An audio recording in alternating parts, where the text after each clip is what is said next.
We've got some email questions. Go, bring Pat, it this on. first one is from Kelly, who says, is it a sin to not want to associate with a coworker who moonlights as a stripper? I forgive her, I do not gossip about her or judge her, but I don't want to hear about her activities outside of the office because of their sinful nature. So far, she's not receptive to hearing about salvation.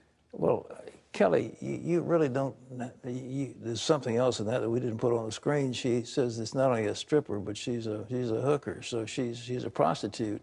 And you don't have to get to be buddies with prostitutes. You can reach out to them, you can tell them, you can pray for them, but you don't have to associate, if you don't want to, with somebody like that. There's no sin not to, want to have your friends who are prostitutes. Yeah, well, it'd be good to pray for her. Yeah, just pray for her and be there to bless her and let her know you love her. And but I think beyond that, that's it. What else you got? This is Barbara, who says the first chapter of Genesis tells us that God made man in his image and likeness.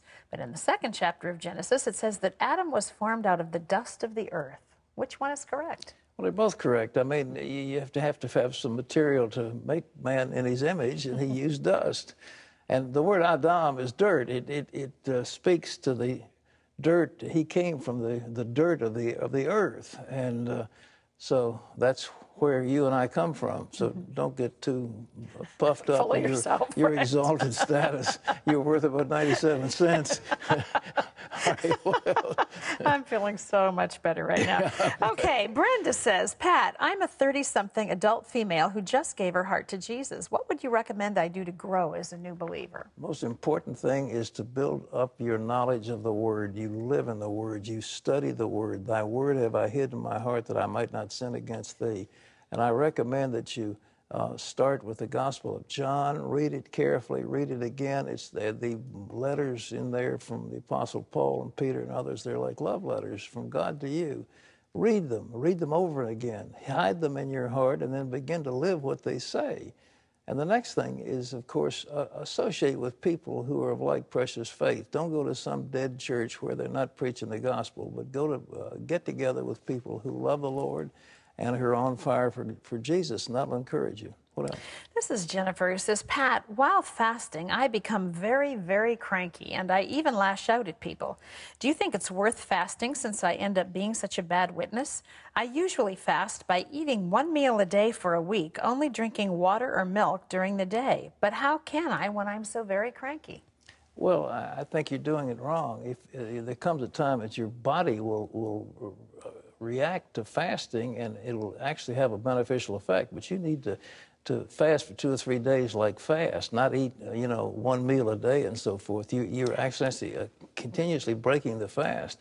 It isn't easy necessarily, but your body will cleanse itself of toxins, and it will begin to take off the hunger. But also, don't you think during fasting, the whole point of fasting is to draw closer to the Lord. So it's not just an exercise that you go through in denying yourself food. You have to be focused on the right things spiritually. You're going to drink milk during the day, that's food. And so you're going to eat, it's not much of a fast. I think, fruit juice, water, something. But you've got to let your body get into the system. And the first day or two, it can be tough. And after then, your body begins to do the right thing and begins to eat some of the fat that's there and so forth. All right, what else? This is Linda, who says, Pat, I want to know how to seek God's face. I think the time is getting near when I'll need to be a lot closer to the Lord. I know there are angels, and I want to see into the spirit realm. How do you seek God's face? Well, I think the Bible says, early will I seek thee. I think we need to have a time when we spend with the Lord.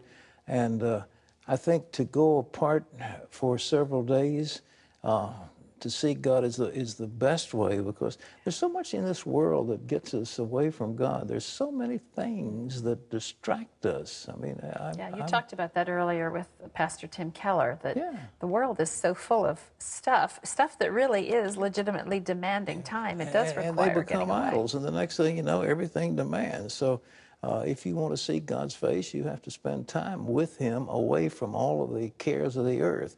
And it's hard to do because they'll always interfere. But if you could turn off your cell phones, disconnect the internet, get rid of your emails. You'll find out what your addictions really are. That's right.